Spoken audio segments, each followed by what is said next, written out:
Welcome to విధాత. రాష్ట్రంలో ఉన్నటువంటి 13 లక్షల మంది ఉద్యోగుల సమస్యల పరిష్కారం కోసం జేఏసీని ఏర్పాటు చేసి జేఏసీ ద్వారా ప్రభుత్వం పిఆర్సీ ఇవ్వాలని, సమస్యలు మొత్తం పరిష్కరించాలని, బకాయిలు ఇవ్వాలని చెప్పి ఆందోళనకు సిద్ధమవుతున్నటువంటి ఉద్యోగుల సంఘం నాయకుడు జేఏసీ సెక్రటరీ జనరల్ శ్రీనివాసరావు గారు మన దగ్గర ఉన్నారు. నమస్కారం సార్. ప్రధానంగా 13 లక్షల మంది ఉద్యోగులకు మీరు ప్రాతినిధ్యం వహిస్తూ ఉన్నారు. మీ ఉద్యోగుల యొక్క ప్రధాన సమస్యలు ఏంది? ఎందుకు మీరు ఇలా ఆందోళన బాట పట్టాల్సిన పరిస్థితి వచ్చింది? మొత్తంగా యావత్ తెలంగాణలో ఉద్యోగ కమ్యూనిటీ మొత్తం 13,30,000 అఫీషియల్గా డిక్లేర్ చేసిన ఉద్యోగులు. ఇందులో 206 సంఘాలు ఉన్నాయి. అవి అందులో కొన్ని రికగ్నైజ్డ్ కావచ్చు, కొన్ని రిజిస్టర్డ్ కావచ్చు. ఫార్మేషన్లో ఉన్న సంఘాలు 206 సంఘాలు ఉన్నాయి. గత 10 సంవత్సరాలుగా ఈ ప్రభుత్వం రాకముందు ఈ సంఘాల యొక్క పూర్తిగా వ్యవస్థ మొత్తం కూడా నిర్వీర్యం అయిపోయింది. మెంబర్షిప్ లేదు, ఎలక్షన్స్ లేవు, అపాయింటెడ్, నామినేటెడ్, సెలెక్టెడ్, అది కూడా పైనుంచి ఎవరైనా చెప్తే అయిన తప్ప నిర్మాణం లేదు. కొత్తగా ప్రభుత్వం వచ్చిన పిదప కొంత భావ స్వేచ్ఛ వచ్చింది. ఓపెన్గా మాట్లాడగలుగుతున్నాం, మీడియాకు వచ్చి మాట్లాడగలుగుతున్నాం, ముఖ్యమంత్రి గారిని కూడా ప్రశ్నించగలుగుతున్నాం. కొంత భావ స్వేచ్ఛ వచ్చిందా? పూర్తి భావ స్వేచ్ఛ వచ్చిందా? గతంతో కంపేర్ చేసుకుంటే మొత్తం వచ్చినట్టు భావ స్వేచ్ఛ. ఏదైనా మేము ఉద్యోగులుగా మాకు కొన్ని పరిమితులు ఉంటాయి కాబట్టి దాన్ని పూర్తి భావ స్వేచ్ఛ అనలేము. ఓపెన్గా మాట్లాడాలి. మొదటి నుంచి కూడా మాకు కొంత ఎప్పుడు కూడా కొంత మాకు నిబంధనలు ఉంటాయి. కొన్ని మాట్లాడలేము, తెలిసినా మాకు ఆ స్వేచ్ఛ లేదు. రాజ్యాంగ ప్రకారమే కొన్ని పబ్లిక్ సర్వెంట్గా లేదు. కానీ ఇప్పుడు మా లెవెల్లో మాకు పూర్తి స్వేచ్ఛ వచ్చింది. అన్ని చోట్ల మాట్లాడగలుగుతున్నాం, మా సమస్యలు తేగలుగుతున్నాం. అందులో భాగంగానే 206 సంఘాలతోటి TGEJAC అని ఒక జాయింట్ యాక్షన్ కమిటీని ఉద్యోగుల పరంగా కొత్తగా పునర్నిర్మాణం చేసుకున్నాం. అది చేసుకోవడానికి కూడా ఈ అన్ని సంఘాలకి సభ్యత్వాలు కంప్లీట్ చేసుకొని, నమోదు చేసుకొని, గ్రౌండ్ లెవెల్ నుంచి అన్ని సంఘాలు నిర్మాణం చేసుకొని, వాటి ద్వారా రాష్ట్ర జేఏసీ, మళ్ళీ రాష్ట్ర జేఏసీ ద్వారా జిల్లా జేఏసీలతోటి ఒక పటిష్టమైన నిర్మాణం ఒకటి ఏర్పరచుకున్నాం. వీటన్నిటికీ ఏర్పరచడానికి కారణం ఆ ఏర్పరచడానికి కల్పించిన స్వేచ్ఛ. దాంతో చేసుకోగలిగాం. కానీ గత ప్రభుత్వంలో ఉన్న పెండింగ్ డిమాండ్స్ ఉద్యోగులకి, ప్రాథమిక సభ్యులకి కొత్త గవర్నమెంట్ మీద పూర్తి విశ్వాసం ఉంది, అపారమైన నమ్మకం ఉంది. మేము ఎట్లా కొత్త గవర్నమెంట్ రాగానే అన్నీ వచ్చేస్తాయి. మా రేవంత్ సారు ఏం లేదు, 1వ తారీఖు జీతాలు ఇస్తానని ఇచ్చిండు. మొదటి సంవత్సరం సాధారణ బదిలీ చేస్తానని చేసిండు. డిఏలు కూడా 3 డిఏలు అప్పుడే పెండింగ్ ఉండే, 5 డిఏలు అయినా ఎనీ మూమెంట్ ఇస్తాడు. మన నాయకులే అడగట్లేదు అనేది ఒక అపోలో ఉన్నారు కింద ప్రాథమిక సభ్యులు. అది 317 కావచ్చు, 5 డిఏలు కావచ్చు, సిపిఎస్ ఎంప్లాయీస్ కావచ్చు, పెండింగ్ బిల్స్ కావచ్చు. వీటితో పాటుగా మేము ఇచ్చిన 45 డిమాండ్లు, గవర్నమెంట్ సబ్మిట్ చేసిన 45 ఆర్థికేతర, 12 ఆర్థికపరమైన 50 డిమాండ్ల విషయంలో కూడా మా ప్రాథమిక సభ్యులకి, మా మండల లెవెల్ నాయకులకి, మా జిల్లా లెవెల్ నాయకులకి రాష్ట్ర జేఏసీ మీద మీరే అగ్రెసివ్ లేరు, ముఖ్యమంత్రి గారు చేస్తారు, మంత్రి వర్యులు చేస్తారని. 45 డిమాండ్లు, 12 డిమాండ్లు అంటున్నారు. మీ ప్రధానమైన డిమాండ్ ఏంటి? ప్రధానమైన డిమాండ్ పెండింగ్ బిల్స్. అది డిమాండ్ కాదు, యాక్చువల్గా దాన్ని డిమాండ్ అన్నికి లేదు. మేము 20 సంవత్సరాలు 30 సంవత్సరాలు పనిచేసి సేవింగ్ చేసుకునే అమౌంట్ మేము లోన్ పెట్టుకున్నది జీపీఎఫ్ లోన్ అమౌంట్. 40 సంవత్సరాలు పనిచేసిన తర్వాత రిటైర్మెంట్ అయ్యాక వచ్చే గ్రాట్యుటీ, కమిటేషను, సరెండర్ లీవ్ బిల్స్, తర్వాత THGLI ఇన్సూరెన్స్ అమౌంట్, మేము దాచుకున్న గ్రూప్ ఇన్సూరెన్సు, ఇవన్నీ కూడా TA bills, surrender leaves, supplementary bill, మధ్యలో ఉన్న మెడికల్ బిల్స్. ఒకటి కాదు, ఈ బిల్స్ అన్నీ కూడా మేము పనిచేసి బిల్లు చేసి సబ్మిట్ చేసిన తర్వాత మాకు రావాల్సినవి. ఇది డిమాండ్ కాదు, మాకు ప్రభుత్వం నుంచి బాకీ. అది ఇప్పటి నుంచి కాదు, పోయిన ప్రభుత్వంలోనే, ప్రభుత్వం మారినప్పటికే 5,000 కోట్లు ఉన్నాయి. అసలు ఈ సిస్టమ్ ఇంట్రడ్యూస్ చేసిందే గత ప్రభుత్వం. నైజాం గవర్నమెంట్ అడగలేకపోయారు మీరు? అప్పుడు మేము సంఘాలుగా మేము మమ్మల్ని రానిలేదు, మాకు ఈ స్వేచ్ఛ లేదు. దానికే అడిగినందుకే పలు కేసులు ఎదుర్కొన్నాం, సస్పెండ్లు అయినాం, ఇంక్రిమెంట్లు పోయినాయి, రివర్షన్లు వచ్చినాయి. మళ్ళీ మాకు స్వేచ్ఛ వచ్చాక బయటకు వచ్చి ఎలక్షన్ జరిగి ప్రజాస్వామ్యబద్ధంగా ఎలక్ట్ కాబట్టి ఇప్పుడు మేము ముందు మాట్లాడగలుగుతున్నాం. అప్పుడున్న నాయకులను అడగాలి. ఆ నాయకులంతా కనుమరుగయ్యారు. గవర్నమెంట్ మారగానే లేకుండానే పోయారు. ఇప్పుడున్న నాయకత్వం అన్ని సంఘాలకి ఆల్మోస్ట్ ఆల్ 99% కొత్త నాయకత్వమే. 1% ఎట్లాగో అది చేయలేం. పూర్తి ప్రజాస్వామ్యం, అందులో కాంగ్రెస్ ప్రభుత్వం కాబట్టి కక్షాదింపులు ఉండవు, కొంత అది గోడ దూకుడు వ్యవహారం ఉంటుంది, అది లేదంటలేదు. మేము ఇవన్నీ ఉన్నాయనే ఈ పెండింగ్ బిల్స్ ఏవైతే మేము డిమాండ్స్ అనకుండా పెండింగ్ అంటున్నాం. 8,000 కోట్లు ఇప్పుడు ప్రజెంట్ ఉన్నాయి. గత ప్రభుత్వం 5 కోట్లు పెండింగ్ పెట్టింది. మళ్ళీ కొత్త ప్రభుత్వంలో 5,000 కోట్లు కలిపి 10,000 కోట్లు అయినాయి. ఈ 10,000 కోట్లు ప్రభుత్వం క్లియర్ చేసింది, కానీ మళ్ళీ అక్యుములేట్ అయిన 8,000 కోట్లు పెండింగ్ అంతే ఉన్నాయి. సిపిఎస్ ఎంప్లాయీస్ కలుపుకుంటే 2,500 కోట్లు, సుమారుగా 10,500 కోట్లు ఎంప్లాయీస్కి చేసిన కాలానికి వేతనం ఇవ్వాల్సిన బాకీ ప్రభుత్వం దగ్గర ఉంది. ఇవన్నీ మేము డిమాండ్స్ కాదు, మాకు రావాల్సిన మా హక్కు, రాజ్యాంగపరంగా రావాల్సిన హక్కు. అంటే రాజ్యాంగపరంగా రావాల్సినటువంటి హక్కుని ఇవాళ పూర్తి స్వేచ్ఛ రేవంత్ రెడ్డి గారు కల్పించారు కాబట్టి మీరు అడుగుతున్నాం. అది కూడా అసలు మేము అడిగేది కాబట్టి మేము అసలు పెండింగ్ బిల్సే వద్దంటున్నాం. IFMIS అని ఒక సిస్టమ్ని పట్టుకొచ్చింది గత ప్రభుత్వం. ఉద్యోగులకి గతంలో ట్రెజరీ డిపార్ట్మెంట్ ద్వారా కావచ్చు, PAO ద్వారా కావచ్చు, LF అకౌంట్స్ వాళ్ళ డిపార్ట్మెంట్ నుంచి కావచ్చు, ఈరోజు బిల్లు 2 o'clock బిల్లు పాస్ చేసి బ్యాంకుకి పంపితే సాయంత్రం 5 మాకు క్రెడిట్ అయ్యేది. అది సిస్టమ్. కొత్త సిస్టమ్ పట్టుకొచ్చి ఎవరిది అమౌంట్ 50,000 25,000 5,000 ప్రిన్సిపల్ సెక్రటరీ గారు డిజిటల్ కీ పెట్టి కొడితే తప్ప పడవు. దానికి ఒక టోకెన్ నెంబరు కొత్త, అంటే ఈ డిజిటల్ సిస్టంలో కొత్త కనుక్కొని కొత్త కీ, అంటే ఇంకా కాంప్లికేషన్ చేశారు. ఇవన్నీ పెండింగ్ అవుతున్నాయి. ఒక ఎంప్లాయీ మీకు గత ప్రభుత్వం చేసింది, అప్పటికే మాకు 2 DL పెండింగ్ ఉన్నాయి. గత ప్రభుత్వం కాంప్లికేషన్ చేసింది అంటున్నారు. మీ జీతాలు 1వ తారీఖు నాడు ఇవ్వలేదు అంటున్నారు, మీ బకాయిలు ఇవ్వలేదు, 5 కోట్ల పెండింగ్ పెట్టారని అంటున్నారు. కానీ మీ ఉద్యోగ సంఘ నాయకులు, అంటే అప్పట్లో కేసీఆర్ ప్రభుత్వం ఏం చేసింది, రిటైర్మెంట్ అయిన రోజే ప్రభుత్వ ఉద్యోగికి అన్ని బెనిఫిట్స్ ఇచ్చి ప్రభుత్వ కారుతోటి లాంఛనంగా మేము ఇంటికి పంపిస్తామని చెప్పింది. 1-2 ఫోటోలు అవన్నీ కూడా వచ్చాయి. ఒక నిమిషం వచ్చాయి. మీరు అప్పట్లో ఎప్పుడూ పాలాభిషేకాలే చేశారు కేసీఆర్, మీ ఉద్యోగ సంఘ నాయకులు. ఇవాళ మా మీద మాకు ప్రజాస్వామ్యం లేదు, నియంతృత్వం అమలు చేయబడదని మీరు ఇవాళ చెప్తా ఉన్నారు. దీన్ని మేము ఎట్లా చూడాలి? మేము క్షీరాభిషేకాలు, పుష్పాభిషేకాలకు మేము వ్యతిరేకం. ప్రభుత్వం డిమాండ్ నెరవేర్చిన రాజ్యాంగ పరంగా మా హక్కు అది. అట్లాంటి బతికున్న ఫోటోలకి కానీ, బ్రతికున్న వాళ్ళ మనుషుల ఫ్లెక్సీలకు కానీ ఈ క్షీరాభిషేకాలు, పుష్పాభిషేకాలు మీ ఉద్యోగ సంఘాలు చేశాయా లేదా? చేశాయి. వాళ్ళు లేరు కదా ఇప్పుడు, నాయకులయ్యారు. తెలంగాణ ఉద్యమం మీద, తెలంగాణ ఉద్యోగుల మీద, మా పునాదుల మీద డెవలప్ అయి పైకి వెళ్ళారు. మాకు సంతోషం. కానీ మమ్మల్ని కంట్రోల్లో పెట్టుకుని ఉద్యోగ సంఘాల అస్తిత్వాన్ని ప్రశ్నార్థకం చేశారు. అందులోంచి బయటపడ్డాం. మీరు అడగవచ్చు అప్పుడు ఎందుకు అడగలేదు అని. అప్పుడు భయపడి అడగలేదు, కేసులు పెట్టారు, లోపల పెట్టారు, బెయిల్ దొరకలేదు, తిరిగాం. ఇప్పుడు స్వేచ్ఛ ఉంది, కానీ మాకు ఆ నమ్మకం కూడా ఉంది. ఏది ఇవాళ రేవంత్ రెడ్డి ఏమన్నాడు అన్నటువంటి ఒక ధైర్యం ఉంది మీకు. ఆ ధైర్యం ఉంది, మాకు హక్కు కూడా ఉంది. మేము కావాల్సి తెచ్చుకున్న ప్రభుత్వం, మాకు కాదు, మా ప్రాథమిక సభ్యులకి అపారమైన నమ్మకం ఉంది. మేము అడగట్లేదు, సార్ ఇస్తాడు మీరు అడగట్లేదని. కానీ ఆర్థిక పరిస్థితి మాకు తెలుసు, మాకు వివరించిండు. ఇట్లా పరిస్థితి ఉంది, ఆర్థికపరమైన విషయాలు మార్చి వరకు వెయిట్ చేయమంటే వెయిట్ చేసాం. కానీ మా బాధ ఒకటి, ఆర్థికేతర విషయాలు చాలా ఉన్నాయి. అక్రాస్ ది టేబుల్ గౌరవ మంత్రివర్యులు కానీ, సంబంధిత శాఖాధిపతులు కానీ కూర్చుంటే గంటలో సెటిల్ చేసే ఇష్యూస్ ఉన్నాయి. మేము సాధారణ బదిలీలు అడిగినాం, ₹1 కూడా ఖర్చు కాదు.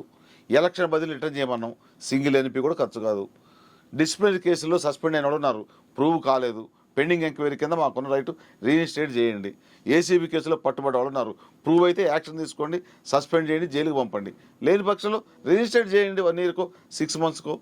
మేము అడిగేది గొంతెమ్మ కోరికలు కావు, కొన్ని డిజిగ్నేషన్ మార్చమంటున్నాం. సెక్రటరియట్ లెవెల్లో HOD నుంచి 12.5% ఎంప్లాయీస్ని తీసుకోవాలా, 12 సంవత్సరాలు తీసుకోవట్లేదు. ఇవన్నీ మేము చెప్పిన చాలా వరకు non financial items. Non finance తర్వాత ఇన్కమ్ సోర్స్ కూడా సంఘాలను పిలవండి, మాట్లాడండి. Concern department, commercial tax department ఉంది, సంఘ నాయకులు పిలిచి మాట్లాడేట్టు ఇంక్రీజ్ చేయాలి. రెవెన్యూ డిపార్ట్మెంట్ ఉంది, ఎక్సైజ్ డిపార్ట్మెంట్ ఉంది, ఇన్కమ్ ఎర్నింగ్ వచ్చే చాలా డిపార్ట్మెంట్లు ఉన్నాయి, మున్సిపల్ అడ్మినిస్ట్రేషన్ ఉంది, పంచాయరాజ్ ఉంది. మేము అన్నిటికీ రెడీగా ఉన్న, అవసరమైతే 1 గంట ఎక్కువ పనిచేస్తాం. సో నేను ఇంత మాకు కొద్దిగా బాధ అనిపించింది అంటే, మా ముఖ్యమంత్రి గారు మాకు స్వేచ్ఛ ఇచ్చి మేమేదో సదస్సు పెట్టుకొని మాట్లాడితే ఆ కొన్ని పేపర్లు, కొన్ని ఎలక్ట్రానిక్ మీడియా వాళ్ళు దాన్ని వక్రీకరించి సమరమే, యుద్ధమే అంటే మీరు ప్రకటించకుండానే చెప్పినా మీడియా. మీరు చూడండి, మా దగ్గర ఉన్న మేము రాసిన ప్రెస్ నోట్ చూడండి ఏమనుందో. లేదు మేము ఎలక్ట్రానిక్ మీడియాలో మాట్లాడిన వాయిస్ తీపియండి. మేము కార్యక్రమాన్ని అయితే ప్రకటించారుగా, ఆందోళన కార్యక్రమం షెడ్యూల్ అది ఇప్పుడు కాదు. ముఖ్యమంత్రి గారు మమ్మల్ని పిలిచి మాట్లాడక ముందే కార్యాచరణ ప్రకటించాం. ఎప్పుడు అక్టోబర్ 24 ముఖ్యమంత్రి గారు పిలిచి సవివరంగా వివరించారు. ఆర్థిక పరమని తర్వాత చూద్దాము, ఆర్థికేతరై ఎక్రాస్ టేబుల్ ఉంది. మన డిప్యూటీ సీఎం గారే గౌరవ మంత్రివర్యులు బట్టి విక్రమార్క గారితో చైర్మన్గా, పొన్నం ప్రభాకర్ గారు మంత్రివర్యులు మెంబర్గా, శ్రీధరబాబు గారు మంత్రివర్యులు మెంబర్గా, తర్వాత కేసీఆర్ గారు స్పెషల్ ఇన్వైట్గా వేశారు. చెప్పి ప్రిన్సిపల్ సెక్రటరీ గారు ఉన్నారు, ఫైనాన్స్ సెక్రటరీ గారు ఉన్నారు, జేడీ సెక్రటరీ గారు చెప్పారు. కానీ మమ్మల్ని కూర్చోబెట్టలేదు, మాట్లాడలేదు. ఈ మధ్యకాలంలో 1 month బ్యాక్ మా డిప్యూటీ సీఎం గారు పిలిచారు, సమస్యలపై చర్చించారు 1 by 1. వాటి మీద జేడీ సెక్రటరీ రాశారు. అన్ని డిపార్ట్మెంట్లకు వెళ్ళి డిపార్ట్మెంట్ నుంచి కూడా పూర్తి ఇన్ఫర్మేషన్ రాలేదు. దానికి పోస్ట్ పోన్ చేసుకుంటూ వచ్చారు. కానీ మేము ప్రకటించిన షెడ్యూల్ ప్రకారం మా పని మేము చేసుకుంటూ పోతున్నాం. గ్రామాల్లో మీటింగ్లు పెట్టుకున్నాం, జేఏసీలు ఫార్మ్ చేసుకున్నాం, జిల్లాలో పెట్టుకున్నాం, రాష్ట్ర స్థాయిలో సదస్సు పెట్టుకున్నాం. సదస్సులో మన సమస్యల పరిష్కారం కాకపోతే ప్రాథమిక సభ్యులు పెన్ డౌన్ చేయడానికి కానీ, వర్క్ టు రూల్కి కానీ, మానవహారాలు నిర్మించడానికి కానీ, సామూహిక భోజనాలకు కానీ, లేదంటే 1 day క్యాజువల్ లీవ్ పెట్టుకోవడానికి కానీ సిద్ధంగా ఉన్నారు అనే మాట అందులో రాసింది తప్ప మేము ప్రకటించలే. వాళ్ళు సిద్ధంగా ఉన్నారు అని తెలియజేశారు మీటింగ్లో. దాని ప్రకారం వచ్చే నెల 9న రాష్ట్ర లెవెల్లో మహాసభ అయిన తర్వాత నిర్ణయం తీసుకుందామన్నాం. మేము తీసుకోలేదు కదా నిర్ణయం. ప్రాథమిక సభ్యుల మనోభావాలు ఇట్టున్నాయి. దాన్ని ఏం రాశారు మీడియా, ఇక సమరమే, ఇక యుద్ధమే. ముఖ్యమంత్రి గారు కూడా మా మీద తండ్రిగా కోపం వస్తుంది. పిల్లలు ఎంత తప్పు చేసినప్పుడు, కొద్దిగా అటు ఇటు పోతున్నప్పుడు కూడా అన్నాడు కదా, గట్టిగానే అన్నారు. కానీ మాకు ముఖ్యమంత్రి గారు అన్న విషయంలో బోనస్ అనేది గవర్నమెంట్ ఎంప్లాయీస్కి ఎప్పుడు బోనస్ ఇవ్వరు. మాకు శాలరీ ఇస్తారు, చేసిన పని కూలే. మాది కంపెనీ కాదు, బోర్డు కాదు, కార్పొరేషన్ కాదు. మాకు బోనస్ రాదు ఎప్పుడు కూడా. మాకు రెగ్యులర్గా వచ్చే రాజ్యాంగపరంగా వచ్చే ఇంక్రిమెంట్సే అవి తప్ప మాకు బోనస్ రాదు. మాకు పిఆర్సీ రావాలి, అది కూడా సంవత్సరాలు పెండింగ్ ఉంది. ఇంకొకటి అంటే ఇప్పుడు కిందాక ఒక ప్రశ్న, మీ ఆర్థికానికి సంబంధం లేని సమస్యలన్నీ పరిష్కారం చేస్తే చాలు అని అంటున్నారు. ఆర్థికపరమైనటువంటి సమస్యలు కాకుండా ఆర్థికేతర సమస్యలు పరిష్కారం చేస్తే మీరు ఓకేనా? మేము గౌరవ ముఖ్యమంత్రి గారు కానీ, గౌరవ ఉప ముఖ్యమంత్రి గారు కానీ, ప్రభుత్వం కానీ మమ్మల్ని అడిగింది కొన్ని రోజుల పాటు వెయిట్ చేయండి, ఆర్థిక వ్యవస్థ విధ్వంసమైంది, ఇప్పుడే స్టెబిలిటీ అవుతుంది, మేము ముందు ముందు మీకు ఇచ్చిన హామీలు మేనిఫెస్టోలో పెట్టినవి కూడా ఇంప్లిమెంట్ చేస్తాము, కొద్దిగా టైం ఇవ్వమన్నారు. అక్టోబర్లో మీటింగ్ పెట్టారు, మార్చి వరకు అడిగారు. మార్చి వరకు మేము ఎక్కడ కూడా అడగలే. ఏప్రిల్ నెలలో కూడా గౌరవ ఉప ముఖ్యమంత్రి వారు ఏం చెప్పారు, నేను మా మంత్రివర్గ ఉపసంఘం చైర్మన్గా మీటింగ్ పెట్టట్లేదు, ఆర్థిక శాఖ మంత్రిగా పెండింగ్ బిల్స్ పైన మీటింగ్ పెడుతున్నాను. 8,000 కోట్లు మీకు రావాలి అమౌంట్, ఇది కూడా నెలకు 650 కోట్లు ఇస్తాము, 1 yearలో క్లియర్ అయింది. ఏప్రిల్ నుంచి 1 పైసా కూడా అరియర్స్ రాదు, ఏ నెల ఆ నెల ఇస్తామని చెప్పారు. మేము ముఖ్యమంత్రి గారి మాట విశ్వసిస్తున్నాం, ప్రగాఢమైన అపారమైన నమ్మకం ఉంది మాకు. ఉప ముఖ్యమంత్రి గారు కూడా మా జిల్లానే, ముఖ్యమంత్రి వర్యులు కూడా చెప్పారు మీ జిల్లా చేసుకోండి అని. కానీ ఏప్రిల్లో కూడా 1-2 కోట్లు కూడా పెండింగ్ బిల్స్ రిలీజ్ కాలేదు. పెన్షనర్స్ చాలా ఇబ్బందిగా ఉన్నారు. హెల్త్ కార్డ్స్, హెల్త్ మినిస్టర్ గారు గంట సేపు కూర్చుంటే అయిపోతుంది. మేము ఇస్తా అంటున్నాం, కాంట్రిబ్యూషన్ నెలకు 1000 రూపాయలు మేము ఇస్తా అంటున్నాం, మీరు 1000 ఇవ్వండి, సుమారు 700 కోట్లు వస్తాయి. ఖర్చు 600 పోయినా ఇంకా 100 కోట్లు గవర్నమెంట్కే మిగులుతాయి. లేదు ఇంకా ఎక్సెస్ కావాలంటే 1000 కోట్లు, 1000 రూపాయల కాంట్రిబ్యూషన్ మేమే ఇస్తాం, గవర్నమెంట్ 1000 ఇవ్వండి, 1500 కోట్లు వస్తాయి నెలకి. ఎప్పుడో కాలం చెల్లిన మెడికల్ రీఎంబర్స్మెంటు ఆల్రెడీ కమిటీ వేసింది గత ప్రభుత్వం, ఇంప్లిమెంట్ చేయలేదు. మేము దాన్ని మాడిఫై చేసి ఇంప్లిమెంట్ చేయమని అడుగుతున్నాం, ఒక్క మీటింగ్ కూడా పెట్టలేదు. ఇది ముఖ్యమంత్రి గారి దృష్టికి పోలేదు. ప్రభుత్వంలో ఉన్న మెయిన్ వాళ్ళకు కూడా మా యొక్క డిమాండ్లు కానీ, మా యొక్క రావాల్సిన హక్కులు రాయితీలు కానీ దృష్టికి పోలేదు. కాబట్టి మేము కొద్దిగా దాన్ని తీవ్రతరం చేసింది తప్ప, అది తండ్రి కొడుకులది పిల్లల పంచాయతీ తప్ప ఇది వ్యతిరేకం కాదు. కానీ కొన్ని రాజకీయ పార్టీలు మా కొంతమంది సభ్యుల్ని వాళ్ళ ఫోల్డ్లో తీసుకోవాలని ప్రయత్నం చేస్తూ మా భుజం మీద తుపాకు పెట్టి కావాలనుకోవడం కరెక్ట్ కాదు. అంటే ప్రభుత్వ వర్గాలు అంటే సీఎం రేవంత్ రెడ్డి గారు అయితేనే, మిగతా మంత్రులు అయితేనే ఇతర నాయకులు ప్రేరేపిస్తున్నారు, ప్రేరేపించి కొంత వాస్తవం ఉండొచ్చు.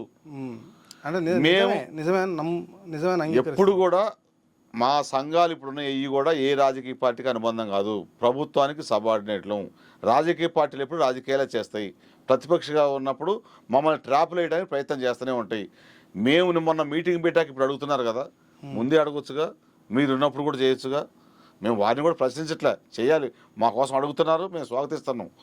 కానీ దీన్ని రాజకీయం చేయొద్దు, మా ఉద్యోగ సంఘాలని బలిపశులు చేయొద్దని అడుగుతున్నాం. ప్రతిపక్ష పార్టీ మద్దతు ఇవ్వచ్చు, మద్దతు ఇవ్వడానికి మీకు ఏ ప్రతిపక్ష పార్టీ అయినా, కాంగ్రెస్ పార్టీ ప్రతిపక్షంలో కూడా మాకు మద్దతు ఇచ్చారు. అధికారంలో ఉండి ఉన్నప్పుడు కూడా అప్పుడు 3 DAలు ఉన్నాయి, ఈ పెండింగ్ బిల్స్ ఉన్నాయి.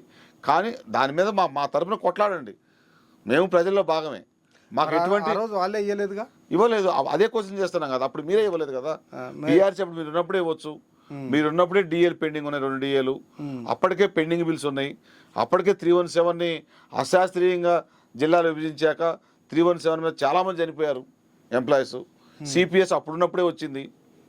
చాలా ఉన్నాయి ఇవన్నీ, ఒకటి కాదు, వందల సమస్యలు ఉన్నాయి. మేము అందులోంచి ఒక 57 తీసుకొని ఎమర్జెన్సీ అని కొన్ని పెట్టాం. దాని మీద గవర్నమెంట్ నుంచి ఉప ముఖ్యమంత్రి గారు స్వయంగా ఫోన్ చేశారు. 8వ తారీఖు మీటింగ్ పెడతామని చెప్పారు. మీరు ఆందోళన చెందదు, పెడతామన్నారు. కానీ మా ప్రాథమిక సభ్యులను అసంతృప్తిని పోగొట్టాలంటే మేము ఏదో ఒకటి మీటింగ్ పెట్టి ఎక్స్ప్లెయిన్ చేయాలి. మా మీటింగ్ కంటే ముందే ప్రభుత్వం నుంచి మాకు సందేశం వచ్చింది. ఆల్రెడీ మేము డిఓ లెటర్లు అన్ని శాఖలకు రాసాం. ఇన్ఫర్మేషన్ కూడా 25 శాఖలకు గాను 19 శాఖల నుంచి వచ్చింది, మిగతా శాఖల నుంచి రావాలి. మేము మీటింగ్ పెడతామనగా అది పోస్ట్ పోన్ అవుతూ ఉంది. మా షెడ్యూల్లో భాగంగా మేము పెట్టాం కార్యాచరణలో ఉన్నట్లుగా. తర్వాత కూడా ఇప్పుడు కూడా 9వ తారీఖు మళ్ళీ మీటింగ్ పెడదామని మాకు మళ్ళీ రీసెంట్గా కూడా రాత్రి కబురు చేయడం జరిగింది. ఆ మాట మీద ఈరోజు ఆఫీసర్స్ కమిటీని కూడా వేశారు. మాకు కొంతమంది మా ప్రాథమిక సభ్యులకు అపోహ ఉంది, ప్రభుత్వం కమిటీ వేసిందంటే టైం ప్రొలాంగ్ చేయడానికి తప్ప పని చేయడానికి కాదని. కానీ ఏదైనా ఏదో కమిటీ వేస్తే తప్ప పని కాదు. ఇవాళ కలిసాం, కమిటీ వేయగానే పోయి నవీన్ మిట్టల్ సార్ని కలిసాము.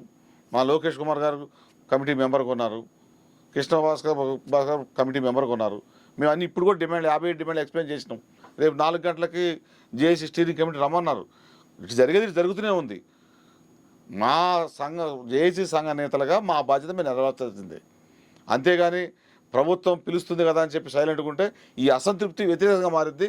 దీన్ని కొన్ని రాజకీయ పార్టీలు కూడా వాడుకునే అవకాశం ఉంది.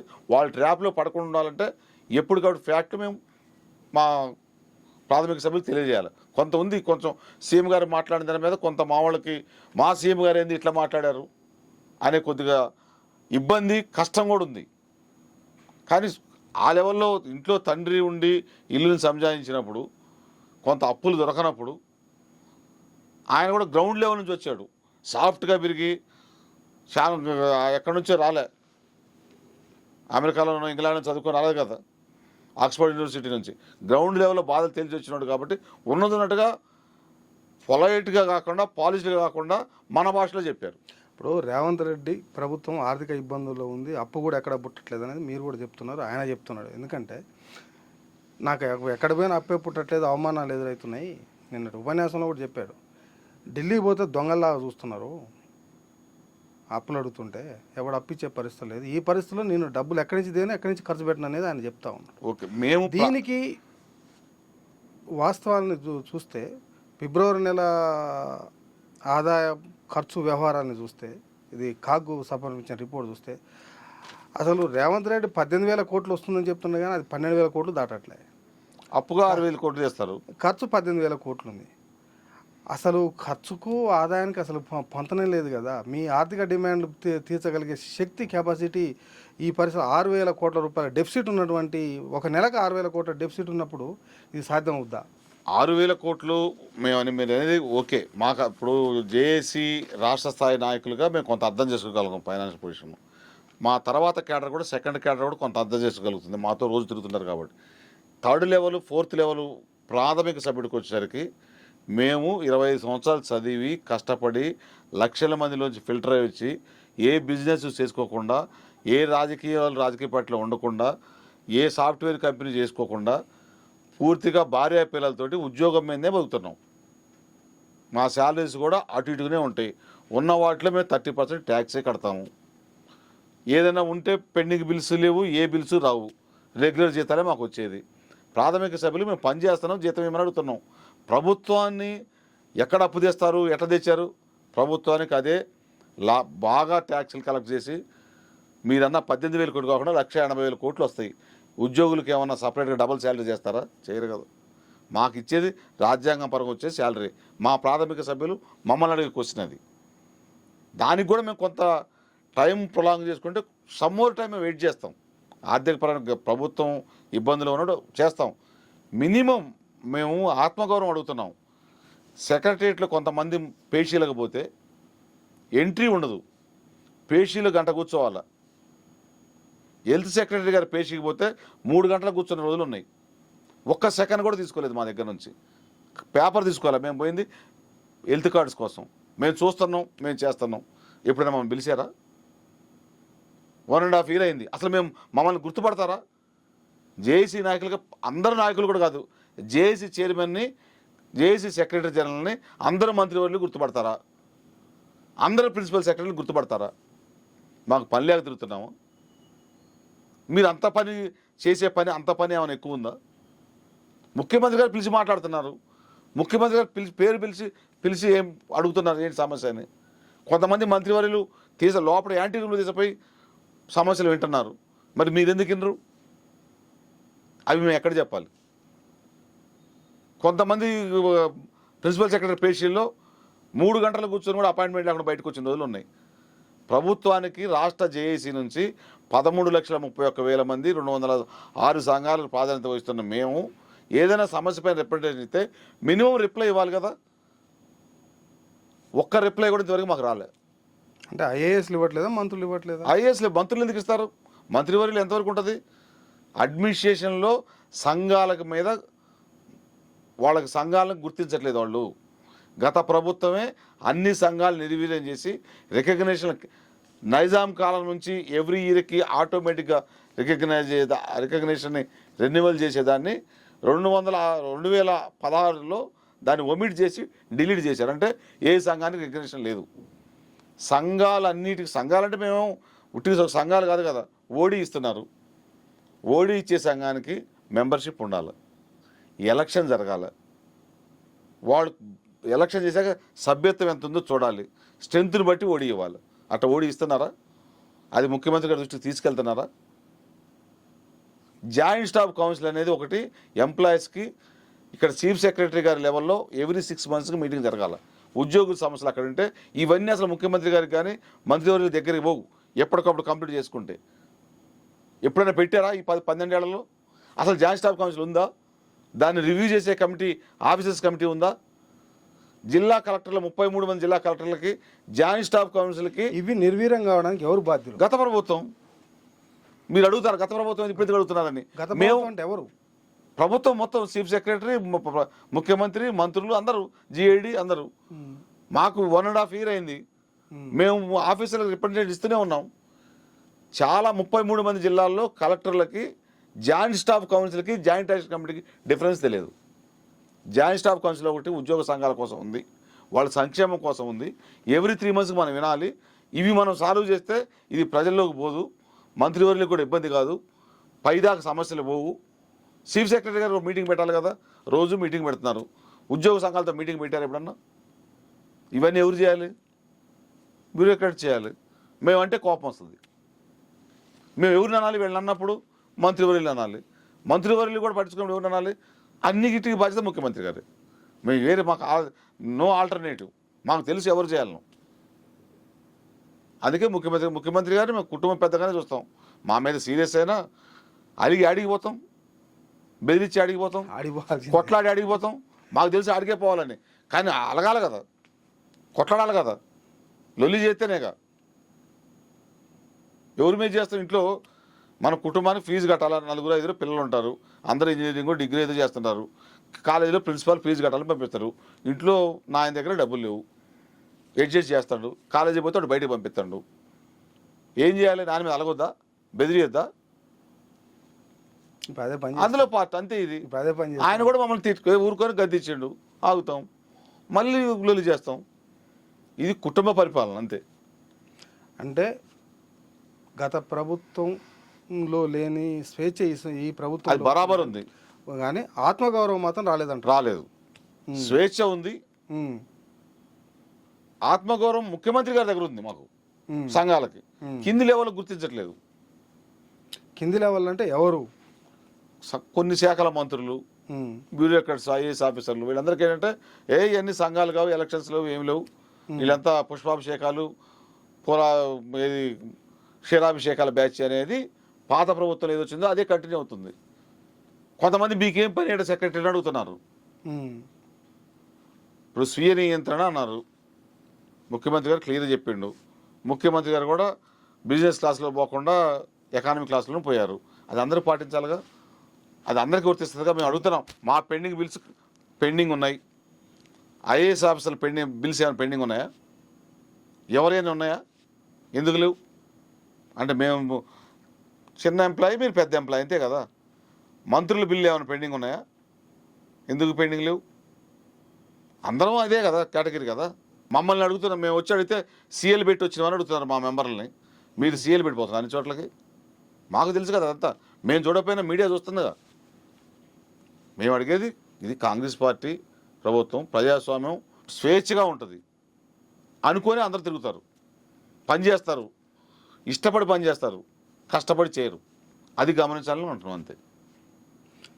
అంటే మీ ప్రధాన డిమాండ్లలో ఆర్థికపరమైన డిమాండ్లు ఏమున్నాయి, ఆర్థికేతరమైనటువంటి డిమాండ్స్ ఏ డిమాండ్ ప్రధానంగా మీ ముందుకు రాబోతుంది? జాయింట్ స్టాఫ్ కౌన్సిలా, వేరే ఇంకా ఇతర అంశాలు ఏమున్నాయా?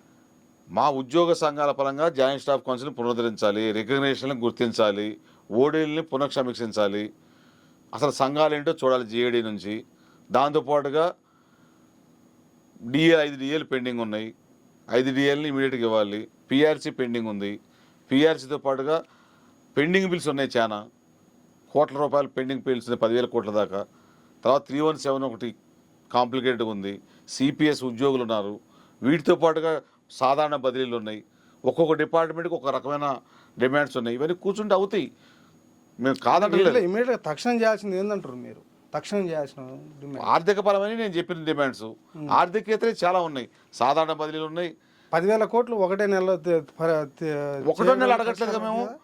5 డిఏలు ఉన్నాయి. ఇప్పుడు ఒక డిఏ ఇవ్వండి, 6 monthsకి ఒక డిఏ ఇవ్వండి, జియో ఇష్యూ చేయండి 5 డిఓలకి. ఇంకో 6 months తర్వాత ఒకటి ఇవ్వండి, తర్వాత ఇంకోటి ఇవ్వండి. పిఆర్సీ రిపోర్ట్ తెప్పించుకోండి, ముందు మాతో చర్చించండి, ఈహెచ్ఎస్ కార్డ్స్ ఇవ్వండి. అసలు అంటూ స్టార్ట్ చేయమంటున్నాం మేము. ప్రభుత్వం సైడ్ నుంచి స్టార్ట్ చేస్తే ఆర్థిక భారం పడుతుంది, వీళ్ళు ఎమ్మటి అడుగుతారని మేము అడగం. మేము దానికి సిద్ధంగా ఉన్నాం. మేము అడగము, మీరు దశల వారీగా ఇంప్లిమెంట్ చేయండి, హామీ పత్రం ఇస్తారా? మీరు ఇవ్వబోతురా? అడిగితే ఇస్తాం, పరిశీలిస్తాం. మా జేఏసీలు కూర్చొని మాట్లాడుకుంటారా, పరిశీలించి ఇస్తాం కూడా. ఇప్పుడు ఇవ్వకుండా ఇప్పుడు చేసింది ఏంటి? 1.5 years ఓవర్లాగా చెప్తేనే ఆగాం కదా. ముఖ్యమంత్రి గారు నోటి మాటలతో చెప్తేనే ఒక్క డిమాండ్ కూడా 57 డిమాండ్లో కొన్ని అయినాయి. మేము అడగకుండా ఇచ్చింది 1st తారీఖు జీతం వచ్చింది మాకు. ప్రమోషన్లు ఇచ్చారు, బదిలీలు అయినాయి, కొత్త రిక్రూట్మెంట్ అయింది, ఒక 10,000 కోట్లు పెండింగ్ బిల్స్ అయినాయి. వాటన్నిటి కూడా తల వంచి నమస్కారం చేసినాం, కృతజ్ఞత తెలియజేసినాం. ఇప్పుడు జాయింట్ స్టాఫ్ కౌన్సిల్ ఒకటి ఏర్పాటు చేస్తే మిగతా డిమాండ్లు మొత్తం కూడా ఆ కౌన్సిల్తోనే పరిష్కారం చేసుకుంటారా? చాలా వరకు అయిపోతాయి, 50% అయిపోతాయి. డిస్ట్రిక్ట్ లెవెల్లో కానీ స్టేట్ లెవెల్లో కానీ జాయింట్ స్టాఫ్ కౌన్సిల్ రికగ్నేషను ఓడీల పరిస్థితి సగం క్లియర్ అయిపోతాయి. ఎవ్రీ 3 monthsకి మీటింగ్ పెడితే సిఎస్ గారు. మరి ఎవరు అడుగుంటారు జాయింట్ స్టాఫ్ కౌన్సిల్? అడ్డుకునే వాళ్ళు. అసలు చేసేది ఎవరు అడ్డుకోవడానికి? అసలు చేస్తే అడ్డుకుంటారు. అంటే ప్రభుత్వం ముందు మీరు డిమాండ్. నేను ఒక్కడిని జాయింట్ స్టాఫ్ కౌన్సిల్కి 50 రిప్రజెంటేషన్ ఇచ్చిన సిఎస్ గారికి. మరి ఎవరు అడ్డుకున్నారు? రేవంత్ రెడ్డి గారు పెట్టాలి కదా వాళ్ళు. రేవంత్ రెడ్డి గారు అడ్డుకోలేదు. కానీ మేము ఎవరికి చెప్పుకోవాలి? కింద ఎవరు హైరార్కీలో ఎవరు చెప్పిన ఎవరు? ఫైనల్ అల్టిమేట్ ఎవరు? మీరు మా ప్రభుత్వమే అన్నారు. అల్టిమేట్ ఎవరు? మీరు మా ప్రభుత్వం అన్నారు. రేవంత్ రెడ్డి గారిని మేమే తెచ్చుకున్నాం అన్నారు. మరి రేవంత్ రెడ్డి గారు చెప్పుకోలేదా జాయింట్ స్టాఫ్ కౌన్సిల్? చెప్పాము, చెప్తే వీళ్ళు చేయాలి కదా. ఈ రోజు రెస్పాన్స్ ముఖ్యమంత్రిని ధిక్కరిస్తారా వాళ్ళు? అధికారులు ముఖ్యమంత్రిని ధిక్కరిస్తారా? ముఖ్యమంత్రి గారికి మేము ఒక్కడమే కాదు కదా, చాలా ప్రాధాన్యతలు ఉన్నాయి. Joint staff council government form చేయాలంటే 1 day, హాఫ్ డేలో కంప్లీట్ అవుతుంది. 1.5 years అయింది. 50 times రిప్రజెంటేషన్ ఇచ్చాం. స్వయంగా సీఎం గారికి అయితే సీఎం గారు కూడా ఇచ్చారు సిఎస్ గారికి. ఇంతవరకు జాయింట్ స్టాఫ్ కౌన్సిల్ ఫార్మేషన్ కాలే. కొన్నిటికి బైలాలు చాలా సంఘాలకు లేవు, ఎమెండ్ చేయమని ఇచ్చాం, పట్టించుకున్న నాదుడు లేదు. డిపిసిలు గత 10 సంవత్సరాలు కానీ డిపిసిలు అయినాయి, కానీ వాటితో మాకు సంతృప్తి లేదు. ఎందుకు లేదు? మా ఎక్స్పెక్టేషన్ ఎక్కువ ఉంది. మా ప్రాథమిక సభ్యులది మాది ఈ ప్రభుత్వం మీద చాలా ఎక్స్పెక్టేషన్ ఉంది. ఆ ఎక్స్పెక్టేషన్కి అందుకోలేకపోతున్నారు. చేయలేదు అంటలేదు. ఇప్పుడు డిపిసీలని ప్రమోషన్లు వచ్చినాయి, కానీ ఇన్ని రోజులు పెండింగ్ ఉన్నాయి. మన ప్రభుత్వం వచ్చింది అయిపోతాయి అని ఈ మంత్ రిటర్న్ అయితే ఇవ్వటం, ప్రతిదానికి కొరిలేయటం, ఇప్పుడు కదిలేకి వచ్చింది. అసలు మేము ఎవరికి చెప్పుకోవాలి? సిఎస్ గారు వినాలి, కన్సర్న్ ప్రిన్సిపల్ సెక్రటరీ వినాలి, దానికి రెస్పాండ్ కావాలి, మినిమం రిప్లై ఇవ్వాలి కదా. ఈరోజు హైదరాబాద్ డిస్ట్రిక్ట్ కలెక్టర్ నుంచి ఒక లెటర్ మాకు సంఘానికి వచ్చింది, రిప్లై జిల్లా కలెక్టర్ గారి దగ్గర నుంచి. అది తప్ప నేను ఒక 2000 రిప్రజెంటేషన్ ఇచ్చుంటా, ఒక్క పేపర్ కూడా మా సంఘ కార్యాలయానికి రాలే. ఇది ప్రొసీజర్ కాదు కదా. ఎస్ఆర్ నో ఒక రిప్రజెంటేషన్ పాలసీ మ్యాటర్ ఇచ్చాము, ఇది మేము తీసుకున్నాము, ఇది మేము తీసుకోలేదు, ఇది రిజెక్ట్ అయింది, ఇది రిజెక్ట్ కాలేదు, ఇది ప్రాసెస్లో ఉంది, ఇది సాధ్యం కాదు అంటే మేము ఇచ్చిన రిప్రజెంటేషన్ పుట్టదాఖలైనా చింపేశారా? ఏం చేశారు? అంటే జాయింట్ స్టాఫ్ కౌన్సిల్ కూడా సాధ్యం కాదని చెప్పారా? చేయాలి కదా మరి. ప్రాసెస్ అయింది, ఇన్ని రోజులు ఎందుకు లేటు? ఉద్యోగ సంఘాలు రికగ్నేషన్ ఇవ్వడానికి, అసలు రికగ్నేషన్ పోయిన ప్రభుత్వం తీసేయటమే చారిత్రక తప్పిదం. సంఘాలే వద్దనుకోవటం. సంఘాలే వద్దన్నప్పుడు గవర్నమెంట్ మాత్రం ఎందుకు?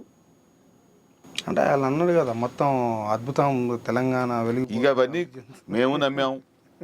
మేము అందరికంటే ఎక్కువ ఉద్యోగ సంఘ నాయకులుగా మేము తెలంగాణ ఉద్యమంలో మిగతా అందరికంటే కూడా క్రియాశీలకంగా ఉన్నాం. తెగించి కొట్లాడాం, జైలుకి పోయాం, రక్తాలు కార్చుకున్నాం. మేము తక్కువేం చేయాలి, వీళ్ళందరికంటే ఎక్కువ చేసాం. ఇప్పుడు సోకాళ్ళు ఎవరైతే పదవులు అనుభవిస్తున్నారో వాళ్ళందరికంటే ఎక్కువ చేసాం. మేమేం ప్రతిఫలాలు తినలేదు, ప్రతిఫలం ఆశించలేదు కూడా. కానీ మాకు పనిష్మెంట్లు ఇచ్చారు ప్రశ్నించినందుకు. మేము ఇప్పుడు అవి వాటి గురించి కూడా అంటలేదు కదా. ఉద్యోగుల సంఘ పక్షాన్ని మేము రాజీ లేని పోరాటమే చేస్తాం, వాళ్ళ మనోభావాలు దెబ్బకుండా చేస్తాం. కొంత ఆత్మగౌరవ పోరాటం. లేదు సాధ్యం కాలేదని చెప్పండి. నాన్ ఫైనాన్షియల్ సాధ్యం కాకుండా ఉండవు కదా. ఫైనాన్షియల్ ప్రాబ్లం ఉంది, ఎప్పటికి క్లియర్ అవుతుంది? ఏదైనా మీరు ప్రభుత్వం నుంచి సమాధానం కావాలని కోరుకుంటారు, అంతే. ఒకటి. రెండవది, ఈ ప్రభుత్వంలో ఇంకొకటి, అవుట్ సోర్సింగ్ ఉద్యోగులని క్రమంగా తీసేస్తున్నారనేది ఒకటి చర్చ జరుగుతుంది. కమర్షియల్ ట్యాక్స్లో కొంతమంది తీసేశారని, సెక్రటరియట్లో కొంతమంది తీసేశారని. మొదటి నుంచి ఎప్పటి నుంచో ఉన్నటువంటి అవుట్ సోర్సింగ్ వ్యవస్థలో వీళ్ళని తీసేయొద్దు, కొత్త వాళ్ళని తీసుకోవద్దు, వీళ్ళని తీసేయొద్దు, 10-15 సంవత్సరాల కొనసాగుతున్నారు కదా అనేది. ఇట్లా తీసేస్తున్నటువంటి ఉద్యోగులకు సంబంధించిన దాని మీద మీరు ఏమి చేయవచ్చు? అయితే అవుట్ సోర్సింగ్ అండ్ కాంట్రాక్ట్ వ్యవస్థనే అసలు పెట్టద్దు. చంద్రబాబు తీసుకొచ్చి పెట్టాడు. చంద్రబాబు నాయుడు గారు అప్పుడు తెచ్చి పెట్టారు. అవుట్ సోర్సింగ్ ఎంప్లాయ్ అంటేనే 15,000, 17,000, 23,000 ఇచ్చి ఒక ఏజెన్సీ ద్వారా గవర్నమెంట్ అపాయింట్ చేయదు. గవర్నమెంట్కి అతనికి సంబంధించిన సర్టిఫికేట్ కానీ ఎటువంటి సంబంధం ఉండదు. ఏజెన్సీకి ఇస్తారు, అవుట్ ఆఫ్ కాంట్రాక్ట్ లంసమ్గా ఒక 10 మందిని పెట్టి ఇస్తారు. అది దాన్ని మేము అవుట్ సోర్సింగ్ కాంట్రాక్ట్ వ్యవస్థ వద్దు, పర్మనెంట్ ఎంప్లాయీ రావాలని చెప్పి మేమే డిమాండ్ చేశాము. దాంతో కొత్తగా రిక్రూట్మెంట్ అయ్యింది అన్ని department, not only commercial tax, all డిపార్ట్మెంట్లో ఉన్న అవుట్ సోర్సింగ్ ఎంప్లాయీస్ని సుమారుగా 19,000 మందికి వాళ్ళని తీసేయటం కాదు, ఫర్దర్ బడ్జెట్లో వాళ్ళకి ప్రొవిజన్ పెట్టలేదు. అంటే వాళ్ళ కాంట్రాక్ట్ రెన్యువల్ చేయలేదు, ఆటోమేటిక్గా వాళ్ళు వెళ్ళిపోయినట్టే. కానీ వాళ్ళు 20-30 సంవత్సరాలు ఇదే జాబును నమ్ముకొని పనిచేస్తున్నారు. రెగ్యులర్ ఎంప్లాయీతో సమానంగా పనిచేస్తున్నారు. కుటుంబాలు కూడా వాళ్ళకి జాబులు కూడా ఇప్పుడు రావు, 30-40 సంవత్సరాలు దాటిపోయినాయి. వాళ్ళకి మేము ఒక కార్పొరేషన్ ఏర్పాటు చేసి ఈ మిడిల్ మ్యాన్ తీసేసి ఏజెన్సీలని ఎక్కడెక్కడైతే అవసరం ఉందో వీళ్ళనే తీసుకోమంటున్నాం. లేదు వాళ్ళకి వెయిటేజ్ ఇవ్వమని అడుగుతున్నాం. జాబ్స్లో వెయిటేజ్ ఇవ్వండి, అది కూడా సుప్రీంకోర్టు ఒప్పుకోదు. ఏదో కొత్త నామ్స్ పెట్టండి. ఎందుకు ఒప్పుకోదంటే అన్ఎంప్లాయ్ యూత్ ఎంబడే కోర్టుకు పోతుంది.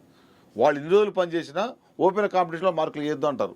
దానికి ఏదో ఆల్టర్నేటివ్ చూసి వాళ్ళని ఏదో రకంగా అన్ఎంప్లాయ్మెంట్ ఒకేసారి తీసేస్తే వాళ్ళు ఏదే పని చేయలేరు. ఎక్కడైతే అవసరం ఉందో అక్కడ పెట్టండి, కొత్త వాళ్ళు తీసుకోకుండా. మేము డిమాండ్ చేసాం కార్పొరేషన్ ఏర్పాటు చేయమని. అది తీసేయొద్దు అంటే కొత్తగా ఆల్రెడీ జూనియర్ అసిస్టెంట్లు, టైపిస్టులు కొత్త వాళ్ళు జాయిన్ అయ్యారు 8,000 మంది 9,000 మంది కొత్త రిక్రూట్మెంట్. అది మనమే అడిగాం. వీళ్ళని అడ్జస్ట్ చేయమని అడుగుతున్నాం అదర్ డిపార్ట్మెంట్స్లో. కార్పొరేషన్ పెట్టి తీసేస్తారు కదా ఆల్రెడీ, తీసేయద్దు అనేది మేము చెప్పాము. అది కొత్తగా తీసేయడం సమంజసం కాదు. సెక్రటరీలోనే జరిగింది. Not only secretary, all departments, all డిపార్ట్మెంట్స్లోనే outsourcing employees further budget ప్రొవిజనే పెట్టలేదు. వాళ్ళ ప్లేసుల్లో ఆల్రెడీ రెగ్యులర్ ఎంప్లాయీస్ వచ్చారు. వాళ్ళకి 20-30 సంవత్సరాలు పనిచేశారు కాబట్టి వాళ్ళ కుటుంబాలు రోడ్డున పడే అవకాశం ఉంటుంది. వాళ్ళు కూడా వెల్ క్వాలిఫైడ్, ట్రైన్డ్, ఉపయోగపడతారు. కాబట్టి ఎనీ అదర్ డిపార్ట్మెంట్లో అడ్జస్ట్ చేయండి. వీటన్నిటిని సరి చేయడానికి ఒక కార్పొరేషన్ ఏర్పాటు చేయమనేది మా డిమాండ్ జేఏసీ నుంచి. అది కార్యాచరణ ఇందులో పార్ట్ ఉంది, అందులో మా 50 డిమాండ్ అదొకటి. ఓకే, ఫర్దర్గా మీ సమస్యల పరిష్కారం కోసం అంటే మీతో మాట్లాడడం కోసం ప్రభుత్వం ఒక 3 ఐఏఎస్ అధికారులతో కమిటీ వేసింది. ఈ కమిటీ ఏర్పాటు పట్ల మీ కమిటీ ఏర్పాటును మీరు ఏ విధంగా చూస్తున్నారు? ఆల్రెడీ ఉద్యోగ సమస్యలపైన మంత్రివర్గ ఉపసంఘం ఎంప్లాయీస్ వెల్ఫేర్ కోసమని నియమించబడింది. గౌరవ ఉప ముఖ్యమంత్రి బట్టి విక్రమార్క గారు చైర్మన్గా, శ్రీధర్బాబు గారు అండ్ పొన్నం సారు మంత్రివర్యులు సభ్యులుగా, కేశవరావు గారు మెంబర్గా వేశారు. వారితోటే డిప్యూటీ సీఎం గారు క్లియర్గా చెప్పారు, మేమే కూర్చుంటాం, అన్ని శాఖాధిపతులు పిలుస్తాం, సిఎస్ని పిలుస్తాం, జేఏడీ సెక్రటరీ గారిని పిలిచి మీ 57 సమస్యలు కూడా పరిష్కరిస్తామని మాకు ఓరల్గా చెప్పారు. చెప్పాక మళ్ళీ డౌట్ వచ్చింది మాకు. ఒకేసారి అందరూ వచ్చినప్పుడు మా సమస్యలు అసలు ముందు చదువుకోవాలి కదా. ముందంటే వారికి అందరికి కూడా డిఓ లెటర్ రాశారు జేఏడీ నుంచి. అక్కడ కూడా కొన్ని డిపార్ట్మెంట్ నుంచి క్లియర్ వచ్చింది. మళ్ళీ మేము అన్నది మాకు వచ్చిన డౌట్ ఏంటంటే, ఒకేసారి ఆడ కూర్చొని ఏదో తూతూ మంత్రంగా ఫోటో సెషన్లు, దండల సెషన్లు కాకుండా మెటీరియలైజ్ కావాలి, అవుట్పుట్ రావాలంటే అఫీషియల్ కమిటీ అయితే క్లారిటీ ఉంటుంది. అఫీషియల్ కమిటీ రిపోర్ట్ కంపల్సరీ ఇవ్వాలి. టైం డెడ్ లైన్ పెట్టి, డేట్ టైం పెట్టి ఇవ్వమని చెప్పాము. దాన్ని ఇమ్మీడియట్గా ఆమోదించారు, కమిటీని వేశారు. కొంత ఉంది, కాంగ్రెస్ ప్రభుత్వంలో కమిటీలు వేస్తారు, టైంని ఎక్స్టెండ్ చేసుకుంటూ పోతారు, ఇది సాల్వ్ కాదనేది మా వాట్సాప్లో మా ప్రాథమిక సభ్యులు యుద్ధాలు చేస్తున్నారు. ఆల్రెడీ స్టార్ట్ అయింది. అది నేనున్నా చేస్తాను కింద ఉంటే. దాని భిన్నంగా ఇవాళ పోయి కలిసాం నవీన్ మెట్ల గారిని, జియో వచ్చిన గంటలో పోయి కలిసాం. మీరు చైర్మన్, లోకేష్ కుమార్ గారు మెంబరు, కృష్ణభాస్కర్ గారు మెంబరు, మరి ఏంటి 7 రోజులు కంప్లీట్ చేయమని జియో ఉంది. రేపు 4 గంటలకే వారి ఛాంబర్ దగ్గర జేఏసీ స్టీరింగ్ కమిటీ తోటి ఈ సమస్యలపైన అసలు ఏంటి అంటే కూడా కాపీ ఇచ్చాం. వీటి డీటెయిల్స్ కూడా జేఏడీ సెక్రటరీ గారి దగ్గర ఉన్నాయి, అన్నీ వచ్చినాయి, రాని తెప్పించుకోండి. ప్రిలిమినరీ మీటింగ్ రేపు 4 గంటలకే మొదలైనంత స్వాగతిస్తున్నాం కమిటీని. కానీ కొంత ఉంది మా ప్రాథమిక సభ్యులకి, ఈ కమిటీలు, చైర్మన్లు, తిరుగుడు, ఫోటోలు, షాలోలు, వీటితో టైం పాస్ అయింది తప్ప అవుట్పుట్ రాదు అనేది ఉంది. అది దానికి భిన్నంగా చేయాలనేది మేము కోరుకునేది. అంటే మాట్లాడడానికి ఒక కమిటీ అయితే అవసరమే. రెస్పాన్సిబిలిటీ ఉండడానికి ఎవరో ఒక అఫీషియల్ కమిటీ ఉండాల్సిందే. మంత్రివర్గ ఉపసంఘంతో కూర్చున్న అటు చీఫ్ సెక్రటరీ గారు, ఫైనాన్స్ సెక్రటరీ గారు, లేకపోతే జేఏడీ సెక్రటరీ గారు ఒకళ్ళు కంపల్సరీ కూర్చోవాలి. ఇప్పుడు ఈ 3 మ్యాన్ కమిటీ అనేది కంపల్సరీ రిపోర్ట్ 7 డేస్లో ఇవ్వాలి. ఇప్పుడు ఈ కమిటీ 7 రోజులలో పూర్తి చేసి నివేదిక ఇచ్చేటట్టుగా ఇప్పుడు కమిటీని ప్రభుత్వం ఏర్పాటు చేసింది, టైం బాండ్ పెట్టి. ఈ కమిటీని స్వాగతిస్తామంటున్నారు. మీరు మీ ఆందోళన కార్యక్రమాలను విరమించుకుంటారా? ఆందోళన కార్యక్రమం ఇప్పుడు లేదు. 15వ తారీఖు రోజు డిస్టిక్ లెవెల్లో నిరసన ప్రదర్శనలు ఉన్నాయి అన్ని జిల్లాల్లో. అవన్నీ 15వ తారీఖు, అది ఎప్పుడో ప్రకటించిన షెడ్యూల్ 15వ తారీఖున. 9వ తారీఖు మహాదారణ హైదరాబాద్లో ఉంది. 2 కార్యక్రమాలే ప్రకటించినాయి, మిగతావి కూడా ప్రకటించినవి కావు. ప్రకటించడానికి ప్రాథమిక సభ్యుల మనోభావాలని తెలియజేసినాం. ఈ 15వ తారీఖుది 9వ తారీఖుది కూడా 15 వరకు అంటే 14 సాయంత్రం వరకు కూడా మాకు టైం ఉంది కదా. ఇప్పుడే జేఏసీ మొత్తం సమావేశం అయితే ఆ రోజు నిర్ణయం తీసుకుంటాం. ముఖ్యమంత్రి గారు అడిగాక ఎట్లా ఆల్రెడీ పిలిచారు, కమిటీని వేశారు, మాట్లాడుతున్నాం. ఇవాళ వాట్సాప్లో చూసి ఆర్టీసీ కార్మికులు కూడా సమ్ టెంపరీగా విత్డ్రా అయినట్టు చెప్పారు. ఇవన్నీ స్వాగతించే గవర్నమెంట్ ప్రభుత్వానికి ఉద్యోగులకు మధ్యన మేము బెదిరించినా, గొడవ చేసినా ఎక్కడికి పోవాలి? మళ్ళీ అదే ముఖ్యమంత్రి గారు, అదే మంత్రివర్యులు, అదే మా చీఫ్ సెక్రటరీ గారు, అదే మా ప్రిన్సిపల్ సెక్రటరీ వాళ్ళే. కాకపోతే కొంత ఉంటుంది, ఎప్పుడు యాజమాన్యమే, సర్వెంటే. మీరు అటుపోయినా మీకున్న ప్రతిబంధకాలు ఉంటాయి, మాకుండే గ్రౌండ్ లెవెల్ ఇబ్బందులు ఉంటాయి. వీటి మధ్యన ఎప్పుడు ఫ్రిక్షన్ ఉంటుంది. ఆ ఫ్రిక్షన్ ఉంటేనే సంఘాలు. Okay, thank you sir. Thank you. ఉద్యోగ సంఘాల సమస్యలు పరిష్కారం అవుతాయని ఆశిద్దాం.